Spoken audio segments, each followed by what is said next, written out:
The other day, I was at a coffee shop getting some work done, as one does, and I was wearing my new favorite hoodie. It's gray. It says Epictetus on the back in big, bold letters. And I love this hoodie because the dude was right. He's my favorite Stoic. And the reason I love him is because he didn't just write about how to be a Stoic. He lived it. He walked the walk. He was a Stoic, like in the arena. He was a philosopher, right? But he also lived a simple life. He didn't have much stuff. He didn't have much money. He was happy with very little. And that's why he's my favorite Stoic. But anyway, I'm sitting there drinking my coffee in this hoodie, and this guy comes up to me. He's like, "Do you know who Epictetus was?" And I'm like, "Yeah, he was a Stoic philosopher." And the guy's like, No. He was a Greek philosopher. And then he proceeds to tell me all these things that Epictetus wrote down, right? All these maxims, all these quotes from his book, The Daily Stoic.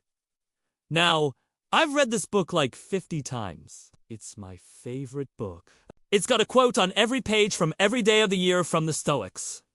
So I know this book pretty well. And I'm listening to this guy and I'm thinking, wow, this guy really knows his stuff. But then he looks at me and he goes, "Do you know what Epictetus said about that?" And I go, no. What? And he says, No,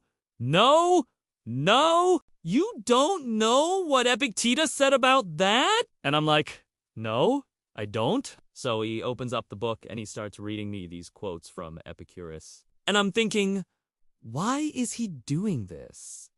Like, am I not supposed to know what Epictetus said? Like, what is this? And then finally he closes the book and he looks at me and he goes, "So do you want to buy this book?" And I was like, dude, I think I might need to buy 2 of them.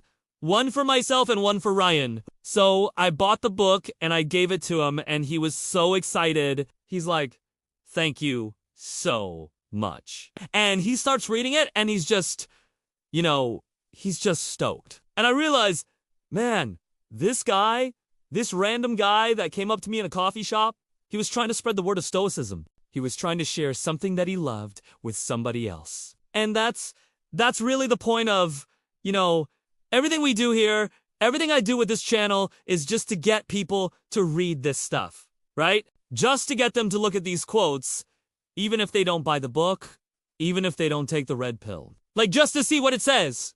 Just to see what Stoicism is about. And this guy, this random dude in a coffee shop, he was doing the same thing. And I think that's really cool. And that's really what it's about.